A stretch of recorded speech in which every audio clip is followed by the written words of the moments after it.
not be kind to Donald Trump. I think we all know that. Not because it will be written by never-Trumpers, but because whenever we have departed from the values of our nation, we have come to regret it, and that regret is written all over the pages of our history. If you find that the House has proved its case and still vote to acquit, your name will be tied to his with a cord of steel and for all of history. But if you find the courage to stand up to him, to speak the awful truth to his rank falsehood, your place will be among the Davids who took on Goliath. If only you will say enough. We revere the wisdom of our founders and the insights they had into self-governance. We scour their words for hidden meaning and try to place ourselves in their shoes. But we have one advantage that the founders did not. For all their genius, they could not see but opaquely into the future. We, on the other hand, have the advantage of time, of seeing how their great experiment in self-governance has progressed. When we look at the sweep of history, there are times when our nation and the rest of the world have moved with a seemingly irresistible force in the direction of greater freedom. More freedom to speak and to assemble, to practice our faith and tolerate the faith of others, to love whom we would and choose love over hate. More free societies, walls tumbling down, nations reborn. But then, like a pendulum approaching the end of its arc, the outward movement begins to arrest. The golden globe of freedom reaches its zenith and starts to retreat.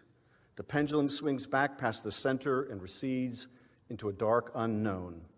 How much farther it will travel in its illiberal direction, how many more freedoms will be extinguished before it turns back, we cannot say. But what we do here, in this moment, will affect its course and its correction.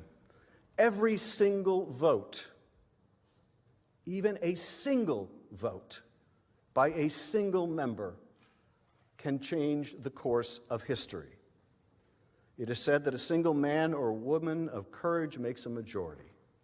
Is there one among you who will say, enough?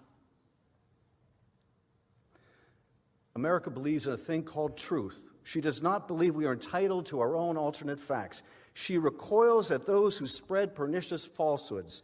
To her, truth matters. There is nothing more corrosive to a democracy than the idea that there is no truth. America also believes there is a difference between right and wrong, and right matters here. But there is more. Truth matters, right matters, but so does decency. Decency matters.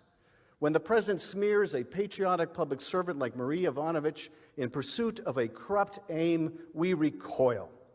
When the president mocks the disabled, a war hero who is a prisoner of war, or a Gold Star father, we are appalled. Because decency matters here. And when the president tries to coerce an ally to help him cheat in our elections and then covers it up, we must say enough. Enough. He has betrayed our national security, and he will do so again. He has compromised our elections, and he will do so again. You will not change him. You cannot constrain him. He is who he is. Truth matters little to him. What's right matters even less, and decency matters not at all. I do not ask you to convict him because truth or right or decency matters nothing to him, but because we have proven our case and it matters to you. Truth matters to you. Right matters to you. You are decent. He is not who you are. In Federalist 55, James Madison wrote that there were certain qualities in human nature, qualities I believe like honesty, right, and decency, which should justify our confidence in self-government. He believed that we possessed sufficient virtue, that the chains of despotism were not necessary to restrain ourselves from destroying and devouring one another. It may be midnight in Washington, but the sun will rise again.